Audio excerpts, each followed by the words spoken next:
Et professeur David Cayat, bonsoir. Bonsoir. Et merci d'être avec nous, ancien chef du service oncologie de la Pitié-Salpêtrière. Vous avez fondé l'Institut national du cancer. Et vous venez de publier cet ouvrage salutaire, vraiment, en période morose. Le titre est une injonction, mais une injonction qui fait du bien, celle-là. Arrêtez de vous priver, point d'exclamation. Et on peut ajouter ici, manger, boire, bien vivre, tout est enfin possible. C'est disponible chez Albin Michel. Alors, comment vous, le chantre de l'art de vivre, de la bonne chère, de la déculpabilisation, grand amateur de gastronomie, vous allez nous en parler, comment est-ce que vous vivez cette période de privation, de quasi-confinement, d'absence de convivialité? Je suis comme tout le monde, déprimé, j'en peux plus, les restaurants fermés, les cinémas, les théâtres, je vois plus mes enfants, mes petits-enfants, je continue de voir mes malades, je consulte beaucoup, mais il n'y a pas ce qui compensait ça. Voir des malades comme je le fais, c'est-à-dire des malades atteints de cancer pendant autant d'années, ça nécessite qu'à côté, il y ait un exutoire, il y ait quelque chose qui apporte du bonheur. Parce que c'est vrai que les malades souffrent, mais le médecin, il souffre aussi quand même. Et là, il n'y a plus cet exutoire. Donc, ça devient très lourd à porter. Mais vous le comprenez quand même? Mais je comprends, parce qu'en même temps, d'ailleurs, le livre, c'est pas arrêter de vous priver et faites n'importe quoi avec le Covid. Hein. Moi, je suis parce que la responsabilité, elle est collective. Vous avez une responsabilité sur votre santé, sur votre vie, ce dont je parle, mais on a tous une responsabilité collective. Je veux dire, mes enfants, ils sont hyper prudents par rapport à moi et à ma femme, parce qu'ils ne veulent pas qu'on tombe malade.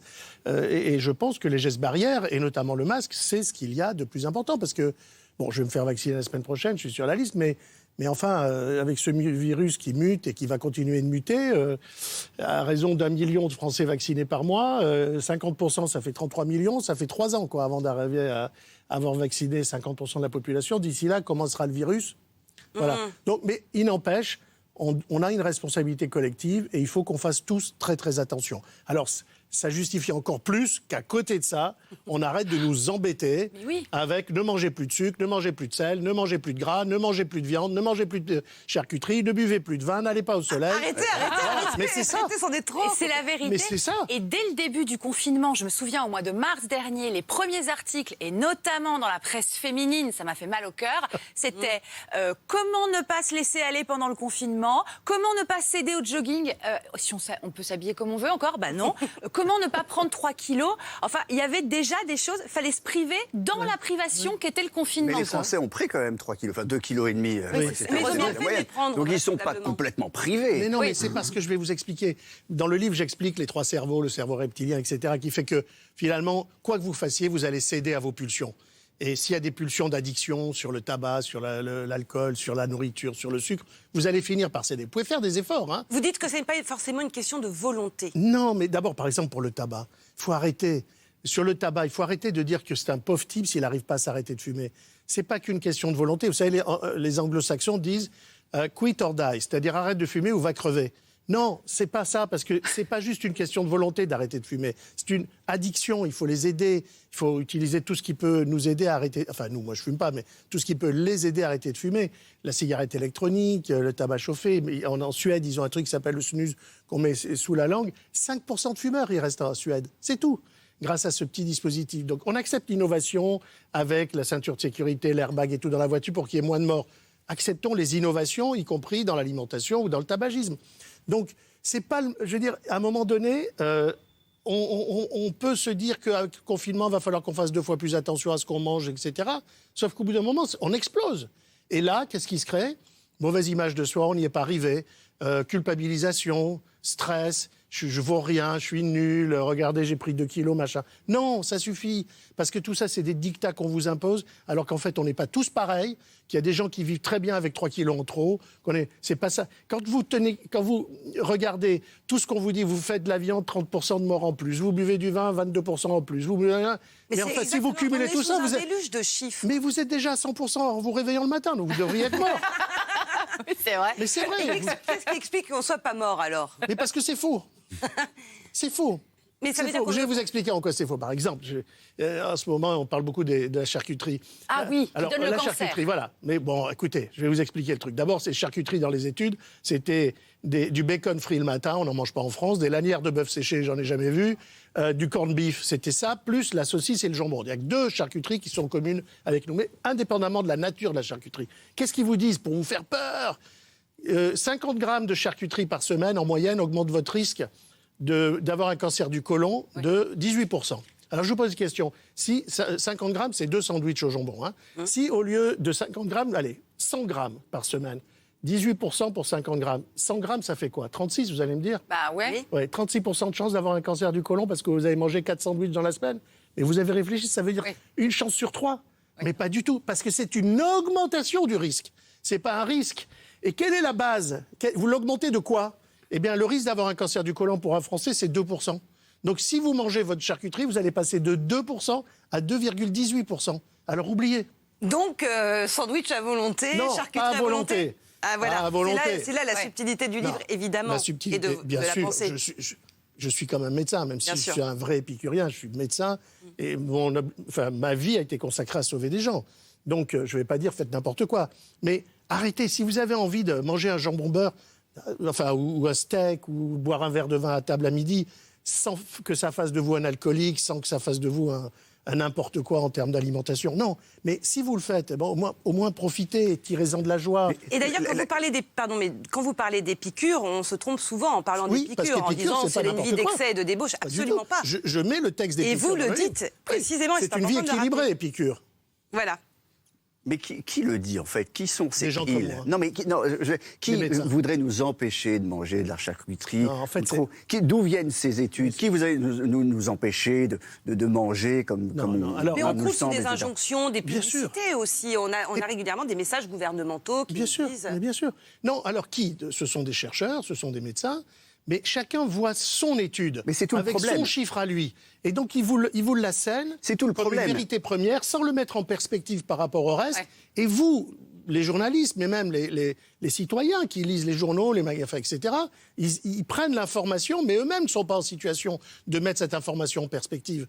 Et ce livre, je l'ai fait d'abord et avant tout pour moi. Parce que moi aussi, j'ai fait des dizaines de régimes où j'ai perdu 8 kilos, j'en ai repris 10, j'en ai reperdu 9, j'en ai repris 11, etc. Si je fais le total de nombre de kilos perdus dans ma vie, je dois être à 300 kilos.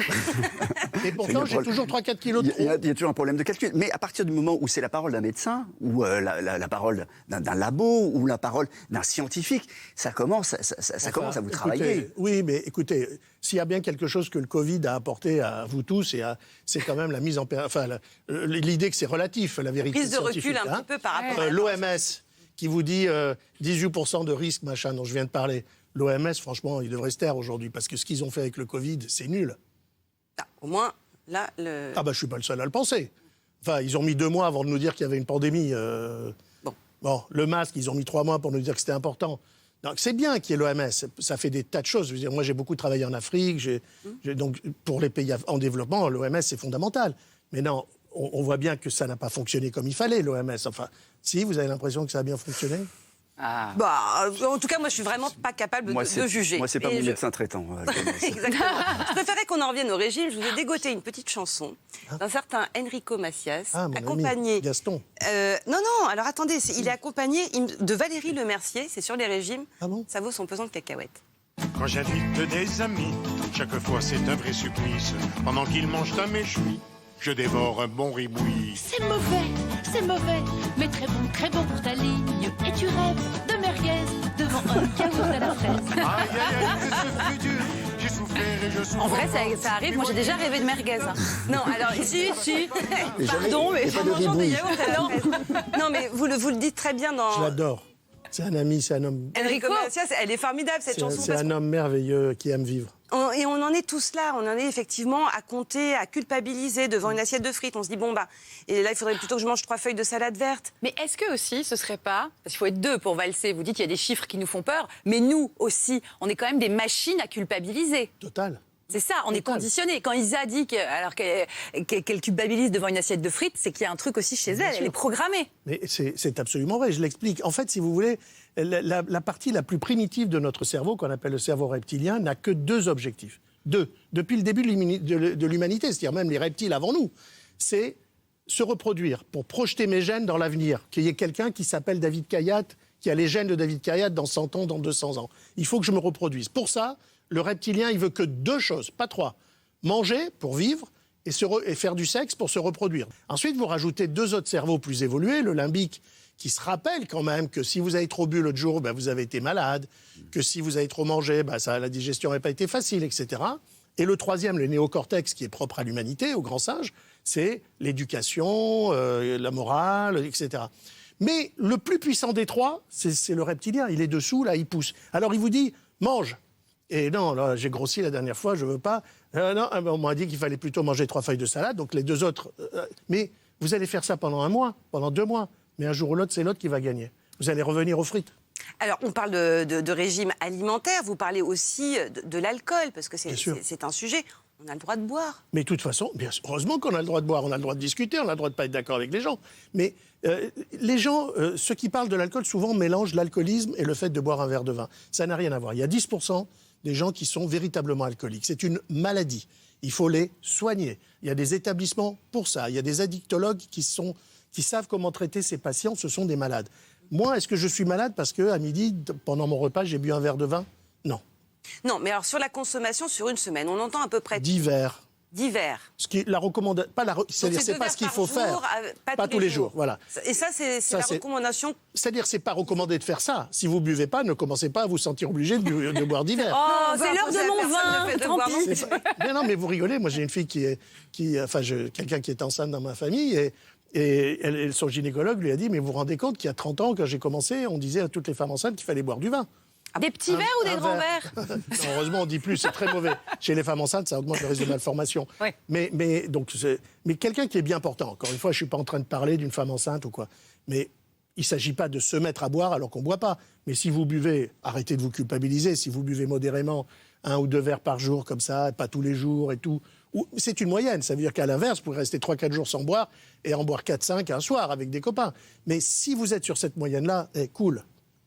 J'aime bien l'idée que vous abordez de la notion de santé. On a l'impression que c'est la même santé pour tous. Or, nous sommes tous très différents et vous parlez de rétablir notre santé personnelle. Vous faites d'ailleurs un bilan personnel dans votre livre, une consultation personnelle en tout cas, avec différents profils. Oui. Il y a l'incontrôlable, il y a le contradictoire, le truc. Ouais. C'est-à-dire qu'à la fin, vous allez voir, ça... à la fin, c'est un peu une consultation que j'offre aux malades qui lisent, aux gens qui lisent mon livre. Et pour ça, il fallait donner... Parce que quand vous avez une constatation, vous avez un patient en face de vous et vous voyez qui il est, un homme, une femme, un jeune, une vue, etc. Donc là, j'ai identifié 4 types d'individus. D'ailleurs, c'est ce dont se servent les spécialistes en marketing, ce type de typologie. Vous avez les investis. Les investis, ils lisent tout, ils ont un avis sur tout, ils bossent comme des malades, ils croient dans les 18%, les machins. Eux, le risque, c'est le stress, le burn-out, la culpabilisation à mort. Parce que le jour où ils mangent une frite alors qu'ils ont lu que c'était pas bon, là, ils sont malades. Le deuxième, c'est les contradictoires. Ceux-là, j'ai cru comprendre que vous les aimiez bien. Le type typique du contradictoire, c'est le mec qui est très écolo, mais qui a un 4x4, un gros SUV et qui paye l'écotaxe, ou alors qui boit et qui mange n'importe quoi, mais qui se fait 1 fois par an une cure chez Boehringer, chez machin, pour maigrir, pour perdre 10 kilos. Qui se fait un gros McDo, mais avec un Coca Light. Oui, c'est ça. Voilà, non, c'est ça. on est tous un peu contradictoires quand même. Il y en a plein. Oui. Le troisième, c'est l'incontrôlable. Alors lui, il s'en fout de sa santé, il croit en rien. Alors il y a 2 types d'incontrôlables. Il y a les gens plutôt aisés. Alors, qu'est-ce que je vais m'embêter? Je profite, j'ai de quoi, etc. Ouais. Et puis le pauvre, le type qui est socialement très défavorisé, lui, c'est pas un choix, c'est qu'il n'a pas le choix. Ouais. Il n'a pas accès à tout ça, la prévention, le truc. Bon. Et puis après, vous avez le 4e, qui est l'économe. Il a rapetissé sa vie, il est complotiste, il pense que tout ce qu'on lui dit est faux, que derrière la parole de n'importe quel expert, il y a un lobby qui parle, qu'on essaie de le manipuler. Alors lui, inaccessible à aucun message santé ni rien du tout. Il se fait sa propre idée, il croit. C'est le type qui vient, qui vous dit à table, bon, vous allez d'accord avec moi, monsieur le professeur, hein, le sucre, c'est pas bon pour la santé, ça nourrit les cellules cancéreuses. Comment, quand il commence comme ça, lui dire que c'est une connerie? Oui, non. Voilà. Bon. Alors voilà, vous avez ces 4 types. Ensuite, dans chaque type, j'identifie en fonction de l'âge. 35, 55, il n'y a pas de ménopause. On a des enfants en bas âge, il faut construire sa vie, construire son patrimoine, construire sa carrière, il y a des responsabilités, un stress. Après, il y a, étape d'après, c'est la ménopause, c'est le sentiment, c'est ce que les sociologues appellent les cointados, c'est-à-dire des gens de 50 ans, mais qui veulent se comporter comme des adolescents parce qu'ils se disent, il reste plus grand-chose, je veux en profiter quand même. Tant que, et puis après, vous avez les 75, 85 ans, où là, c'est des problèmes de déficit en hormones, en calcium, d'ostéoporose, de machin. Donc, je donne vraiment des conseils de vie, des conseils de comment percevoir votre santé, qu'est-ce que vous pouvez faire pour essayer de la préserver, mais toujours avec l'idée que vous avez le droit de faire une bêtise, vous avez le droit de faire un excès, c'est pas très grave. Vous le compensez. Moi, quand je fais, par exemple, un très bon gueuleton, ben, je fais une diète hydrique pendant 16 heures. Pendant 16 heures, les 16 heures qui suivent, je prends que des produits liquides. Mais vous n'allez pas faire un mois d'un régime drastique. Mais non, et ça après, marche pas. Par exemple, un dry January, comme c'est le cas en ce Le mois moment. de janvier C'est sans le mois de alcool. janvier sans alcool, Ça vous déprime, apparemment. Totalement. Nous aussi, Ça, je c'est vous rassure, marketing, il y a des labos derrière, il y a quoi? Il y a les vendeurs d'eau qui seraient... Alors les eaux, dans le livre, c'est la première fois que qu'on a cette information. Je fais un tableau comparatif de la teneur en sel de toutes les eaux minérales françaises. Hein. Et alors là, c'est choquant, je peux vous dire. Hein, parce que, je ne vais pas donner des marques, mais il y a des eaux minérales où il n'y a pas de sel. Donc si vous êtes hyper tendu, etc., ben, buvez-en tant que vous voulez si vous aimez l'eau pétillante, par exemple.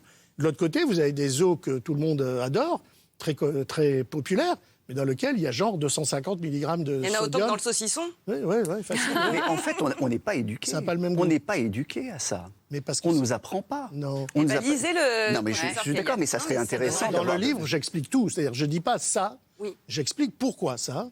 Et après, vous gardez votre liberté. La liberté de santé, c'est une liberté fondamentale. Vous pouvez même choisir d'être malade. Je veux dire, quand vous décidez de fumer, vous savez que ce n'est pas bon pour votre santé. Personne ne vous l'a caché. C'est votre liberté de santé. Après, mon travail, c'est d'essayer de vous sauver, et toute ma vie, je me suis battu pour de la vie. Pour la vie, pour donner de la vie en plus 6 mois, 1 an, 2 ans à des malades qui de toute façon étaient perdus. Donc je sais la valeur de cette vie. Et je peux vous dire, demandez-leur à eux. Ils le savent encore plus que moi. Et donc cette vie, c'est un espèce de cadeau, cette vie de tous les jours, pas la vie. Le fait d'être vivant demain, c'est un espèce de cadeau. Il faut en profiter. Il ne faut pas massacrer cette vie en se privant de tout, en pensant que... parce que c'est ça le fantasme qu'il y a derrière, hein, sur lequel on joue, avec la peur. C'est nous dire, il existe une possibilité d'immortalité, on ne va plus mourir, on ne va plus vieillir, on ne va plus être malade, on va rester jeune. Mais c'est faux. C'est une on va illusion tous totale. mourir. Et avant de mourir, on va tous être malades. Et on va tous vieillir. Mais- Alors, Vous dites la liberté de santé. Aujourd'hui, on voit bien qu'on n'a pas la liberté de santé. non, mais là, c'est Ça, une elle situation n'existe pas. particulière. Le Covid, c'est comme la grande peste en 1340, c'est comme la grippe espagnole entre fin 17 et 20. Là, on est dans une situation très particulière où il faut savoir sacrifier. Oui, qui est un non certain négociable. nombre- non négociable. Parce qu'on n'est pas responsable que de notre santé, on est responsable de celle des autres Là, en aussi. l'occurrence, oui, mais là, ce dont on parle et ce dont il est Oui, question dans non, le non, livre, il faut- c'est important de un le miroir préciser. qu'on se Non, tend, il faut évidemment. accepter de faire un certain nombre de sacrifices. Par exemple, si vous aviez l'habitude, alors par exemple, on vous dit qu'il faut faire du sport. Moi, je veux bien voir mon assistante qui a 1 heure de transport le matin, 1 heure le soir, 8 heures de boulot. Quand elle va trouver 1 heure pour aller faire du sport? Non, mais on ne dit pas, en fait, la vérité dans les études, c'est pas le sport, c'est l'activité. L'activité physique. Ça n'a rien à voir. Par exemple, l'activité, c'est quoi? Vous habitez au 4e étage, prenez l'ascenseur jusqu'au 3e et faites un étage à pied. Vous allez au boulot avec le bus, descendez un arrêt avant et marchez. C'est ce que vous appelez la théorie des petits pas. Des petits pas. Non pas forcément que sur l'activité physique, mais en général. Faire des petites choses qui nous font du Voilà, bien au mais par quotidien. exemple, c'est la saison, au 1er janvier, les bonnes résolutions. Arrêtez avec les bonnes résolutions. Parce que vous n'allez pas tout changer, c'est pas possible. Allez. Est-ce que ça, c'est pas un peu aussi la faute de la Bible tout ça. Bible La Bible. Bah oui, de le côté dire judéo-chrétien. Ben oui, que en fait, il y aurait dans la privation une espèce de vertu. Ah, rédempteur, oui. Ouais. Oui, vous savez, j'ai bien connu parce que quand j'ai commencé la cancérologie, il y avait cette pensée dominante qui était qu'un malade cancéreux, c'était sa faute Ouais. et que donc il avait qu'à souffrir et il n'y avait pas de morphine. Vous savez, ce qu'on appelait le carnet à souche, jusqu'à Kouchner, on était bloqué, on ne pouvait pas donner de morphine. Et les pauvres, ils souffraient le martyr. Et moi, je voyais des médecins à l'époque, j'étais tout jeune interne, dire mais c'est normal qu'ils souffrent, la morphine, c'est pas bon, etc. Non. Donc, je ne suis pas d'accord avec l'idée de souffrance. Je pense que qu'il n'y a pas de rédemption, parce qu'il n'y a pas de faute. Il n'y a pas de faute. Si un type fume, bien sûr, quelque part, c'est sa responsabilité, je l'ai dit. Mais est-ce que c'est sa faute pour autant? Ou est-ce que c'est la société qui lui offre du tabac? Est-ce qu'il y a des bureaux de tabac partout? Est-ce que, etc. Donc, c'est jamais vraiment complètement votre faute. Et c'est l'objet, en tout cas, de votre livre, d'appeler à la déculpabilisation. Complètement. Déculpabiliser les gens. Soyez heureux, quoi. Bah oui, oh là là. qu'est-ce que Essayez c'est d'être heureux bien. avec votre vie Et- à vous.